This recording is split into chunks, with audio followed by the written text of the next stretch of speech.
Dungeon के अंदर criminals और हंटर्स का सामना गॉब्लिन के एक ग्रुप से होता है।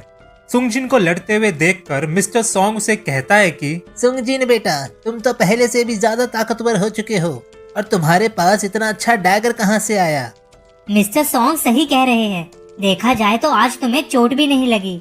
आई होप तुम्हें मेरी जरूरत ना पड़े। ऐसा नहीं है जूही, हम सबको तुम्हारी जरूरत है। सुंगजिन को देखकर मिस्टर सॉन्ग एक झलक में समझ गए थे कि वो सिर्फ ताकतवर नहीं बना है बल्कि उसका ऑरा भी चेंज हो गया है। अब सुंगजिन पहले से ज्यादा कॉन्फिडेंट है। आगे बढ़ते समय उन्हें 3 रास्ते नजर आते हैं, जिसे देखकर कांग ताइशिक कहता है कि एक काम करते हैं, 3 ग्रुप में स्प्लिट हो जाते हैं। इसमें थोड़ा रिस्क तो है, लेकिन हम लोग वक्त से पहले डंजन को क्लियर कर पाएंगे। मैं क्रिमिनल्स के साथ राइट वाले रास्ते से जाता हूँ। अगर बॉस का चेंबर दिखे तो तुरंत हमें इन्फॉर्म कर देना। दूसरी तरफ सुंगजिन को अपनी परसेप्शन एबिलिटी से पता चल जाता है कि बॉस चेंबर लेफ्ट वाले रास्ते में है। छोटे मोटे गॉब्लिन्स को मारने से सुंगजिन ताकतवर नहीं बनेगा, इसलिए बॉस को हराने के लिए वो मिस्टर सॉन्ग को कहकर लेफ्ट वाले रास्ते को चुनता है, यानी कि किम और कांग बीच वाले रास्ते से जाएंगे। टनल के अंदर जाने से पहले कांग ताइशिक सुंगजिन को घूरने लगता है और जाते समय एक छोटी सी स्माइल देता है। बीच वाले रास्ते में किम और कांग को सिर्फ गॉब्लिन्स नजर आते हैं, जिसे हराकर मिस्टर किम कांग को कहता है कि जब तक हमारा सामना गॉब्लिन से हो रहा है तब तक कोई प्रॉब्लम नहीं है। हम जैसे कमजोर हंटर्स को सिर्फ लो रैंक डंजन में बुलाया जाता है। सही कह रहा हूँ ना? ऐसा मत कहो, डबल डंजन में अभी हमने यही सोचा था और देखो हमारे साथ क्या हुआ। मैंने सोच लिया है, ये रेड खत्म होते ही मैं सुंगजिन से माफी मांगने वाला हूँ। तुम्हें भी ये बात खाई जा रही है ना? एक बच्चे को अकेला छोड़कर हम वहाँ से कायरो की तरफ भागे थे। भले ही हमने वो सब अपने परिवार के लिए किया हो, लेकिन हमने अपने टीम मेंबर को धोखा दिया था। अगर हमें हंटर बने रहना है तो एक मर्द की तरह इस सिचुएशन को फेस करना होगा। लेकिन क्या तुम्हें लगता है कि सुंगजिन हमें माफ कर देगा? हमारे पास कोई चॉइस नहीं है। उसका फैसला चाहे जो भी हो, मैं फिर भी उससे माफी मांगूंगा। दूसरी तरफ क्रिमिनल्स उन गॉब्लिन्स को खिलौने की तरह तोड़ देते हैं, जिसे देखकर कांग ताइशिक कहता है कि अगर ये गॉब्लिन्स इंसान होते तो क्या तुम इन्हें ऐसे ही मारते? जिसके जवाब में वो लोग कहते हैं कि उन्हें इन सब से फर्क नहीं पड़ता, उनकी नजरों में सब एक जैसे हैं। तभी हमें एक फ्लैशबैक दिखाया जाता है, जहां एक आदमी कांग ताइशिक को कहता है कि 3 आदमियों ने मिलकर मेरी बेटी का रेप किया था, जिसके बाद उसने अपनी जान ले ली। इस दुर्घटना से मेरी वाइफ को एक गहरा सदमा लगा, जिसके वजह से उसे हॉस्पिटल में एडमिट होना पड़ा। लेकिन वो तीनों कमीने कुछ सालों में ही जेल से आजाद हो जाएंगे, मानो जैसे कुछ हुआ ही ना हो। ऊपर से वो लोग हंटर्स हैं जो डंजन रेड्स में पार्टिसिपेट कर अपनी सजा कम करवा सकते हैं। ये कैसा इंसाफ है? उन कमीनों को जिंदा रहने का कोई हक नहीं है। ये लो 3 बिलियन, सारे पैसे रख लो। बदले में मैं चाहता हूँ कि तुम उन तीनों को जान से मार डालो। तुम तो जानते ही हो, डंजन में जो कुछ भी होता है वो डंजन से बाहर नहीं जाता। प्लीज मेरा ये काम कर दो, मैं तुमसे भीख मांगता हूँ। यहाँ से बाहर निकलने के बाद मैं इंस्पेक्टर को कहने वाला हूँ कि तुम तीनों का सामना 100 गॉब्लिन के एक बड़े से झुंड से हुआ था। दूसरी तरफ किम और कांग डंजन की भूल भुलैया में भटकते रहते हैं। फाइनली जब उन्हें बाहर निकलने का रास्ता नजर आता है तो वो देखते हैं कि कांग ताइशिक उन क्रिमिनल्स को मार रहा है। टेंशन मत ले, इतना जल्दी नहीं मारूंगा। तुम तीनों को तो तड़पा तड़पा कर मारूंगा। अरे ये क्या, तुम दोनों यहाँ पर? लगता है दोनों रास्ते एक दूसरे से कनेक्टेड थे। इसका मतलब बॉस चेंबर लेफ्ट वाले टनल में है। अब लगता है मुझे मेरे प्लान में कुछ चेंजेस करने पड़ेंगे। ऐसा कहकर वो किम और कांग की तरफ बढ़ने लगता है। दूसरी तरफ सुंगजिन चलते हुए मन में कहता है कि वो कांग ताइशिक अपने सीनियर इंस्पेक्टर के साथ हॉस्पिटल में मुझसे मिलने आया था। आई होप उसने मुझे पहचाना ना हो। और तभी उसे किसी के चिल्लाने की आवाज आती है। जैसे ही वो लोग आवाज की तरफ भागते हैं, उन्हें मिस्टर कांग और तीनों क्रिमिनल्स की लाश जमीन पर गिरी हुई नजर आती है। थोड़े ही दूर मिस्टर किम अधमरी हालत में बैठे हुए थे। ये देखकर सुंगजिन कहता है कि जूही, जल्दी से मिस्टर किम को हील करो, जल्दी करो। जूही मिस्टर किम को हील करने की कोशिश करती है, लेकिन उनकी हालत बहुत बुरी हो चुकी है। मिस्टर सॉन्ग समझ जाते हैं कि ये काम किसी मैजिकल बीस्ट का नहीं बल्कि एक इंसान का है, और जिसने भी ये किया है उसका मकसद मिस्टर किम को तड़पा कर मारना था। मिस्टर किम जूही को कहते हैं कि इन सब का कोई फायदा नहीं है। मुझे पता है मैं मरने वाला हूँ। ये सुनकर सुंगजिन उन्हें कहता है कि ये आप क्या कह रहे हो? आपको जिंदा रहना होगा। वापिस ये मरने वरने की बात मत करना। आप नहीं होंगे तो मैं किसको ब्लेम करूंगा? मुझे माफ कर देना सुंगजिन। मुझे नहीं पता था कि मेरे साथ ऐसा कुछ होगा। मैं तुम्हें ढंग से सॉरी कहना चाहता था। मैंने जो कुछ भी किया उसके लिए दिल से सॉरी। इसी के साथ मिस्टर किम भी अपना दम तोड़ देते हैं। दूर से कांग ताइशिक उन पर नजर रख रहा था और मौका मिलते ही हमला करने की कोशिश करता है, लेकिन सुंगजिन उसे रोक लेता है। ये देखकर कांग ताइशिक कहता है कि कहना पड़ेगा, तेरे रिफ्लेक्सेस बहुत तेज है। सोचा था टीम के हीलर को पहले उड़ा दूं, लेकिन तूने तो उसकी किस्मत ही बदल दी। कांग ताइशिक, तू तो हंटर एसोसिएशन का ऑफिसर है, फिर तूने ये सब क्यों किया? मुझे एक नई स्टोरी मिल गई। पहले मैं कहने वाला था कि 100 गॉब्लिन के झुंड ने तुम्हें मारा है, लेकिन अब मैं कहूंगा कि इन तीनों क्रिमिनल का भागने का प्लान था, इसलिए इन्होंने तुम सबको मार डाला। और जब मैं डंजन बॉस से लड़ रहा था तब ये तीनों मुझ पर पीछे से हमला करने में फेल हो गए, जिसके बाद मैंने सेल्फ डिफेंस में तीनों को मार डाला।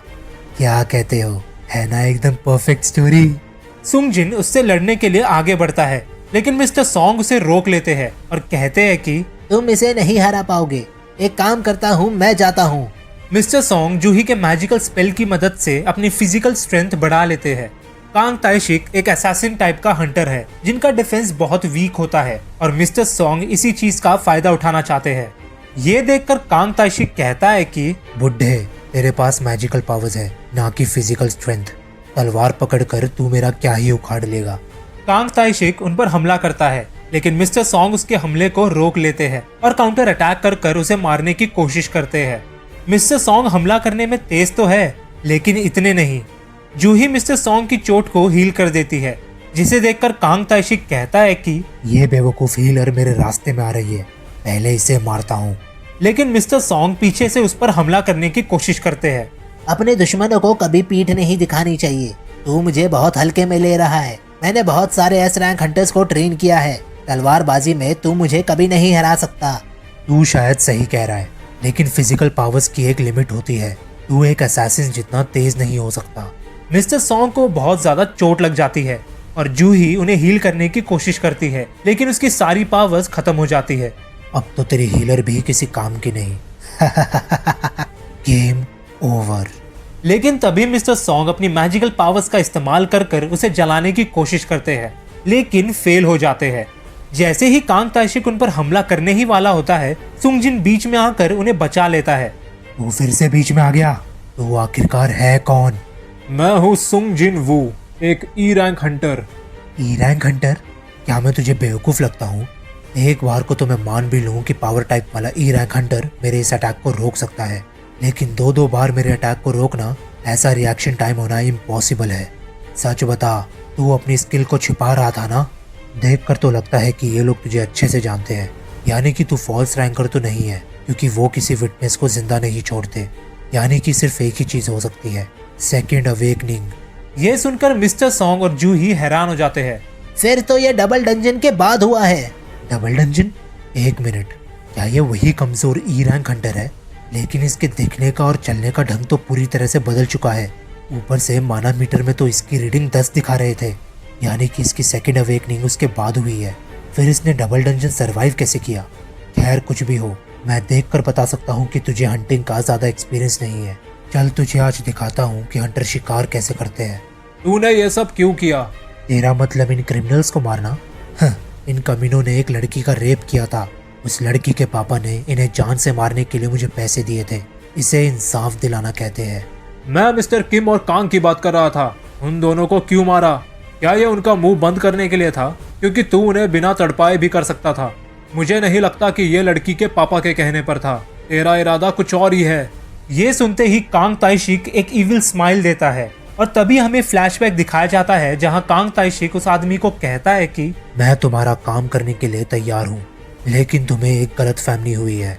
मैं वो भी रैंक हंटर हूँ जिसे बड़े बड़े गिल्ड को ज्वाइन करने के ऑफर्स आते हैं, लेकिन मैं फिर भी एक चिंदी हंटर एसोसिएशन की नौकरी कर रहा हूँ। क्योंकि मुझे मॉन्स्टर से ज्यादा इंसानों को मारने में मजा आता है। इसके बाद दोनों लड़ाई करना शुरू कर देते हैं। सुंगजिन की स्पीड देखकर मिस्टर सॉन्ग कहते हैं कि लाजवाब, पहले वाला सुंगजिन तो ऐसा बिल्कुल भी नहीं था। सुंगजिन की स्पीड और स्किल्स कांग ताइशिक जितनी थी, लेकिन एक्सपीरियंस के मामले में सुंगजिन मार खा जाता है। लेकिन कांग ताइशिक की मर्डरस इंटेंट ने सिस्टम को जगा दिया था। तूने गलती कर दी कांग ताइशिक, लेकिन अच्छा ही हुआ। अब तुझे जान से मारने के लिए मुझे एक और कारण मिल गया। इसे क्या हो गया? इस लड़ाई का एडवांटेज तो मेरे पास होना चाहिए। सुंगजिन डैश एबिलिटी का इस्तेमाल कर कर कांग ताइशिक के मुंह पर हमला करता है, जिससे कसाना का जहर उसके शरीर में फैलने लगता है। लेकिन तभी अचानक से कांग ताइशिक गायब हो जाता है और कहता है कि ये है मेरी स्टेल्थ एबिलिटी, जिससे मैं अपने शरीर, आवाज और यहाँ तक की खुशबू को भी गायब कर सकता हूँ। कोई नहीं जानता कि मेरे पास ऐसी कोई स्किल भी है। क्योंकि दूसरों को बताने के लिए कोई जिंदा ही नहीं बचा। और तुम दोनों चुपचाप उधर खड़े रहो, क्योंकि अगला नंबर तुम्हारा है। अब बता सुंगजिन, टूटे हुए पैर के साथ तू मेरे अगले हमले को कैसे रोकेगा? क्या तेरी बकवास खत्म हो गई? Full recovery. इसने अपने पैर को हील कर लिया।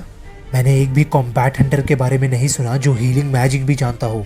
इसने और क्या क्या छिपा कर रखा है। यह इंसान तो खतरनाक है।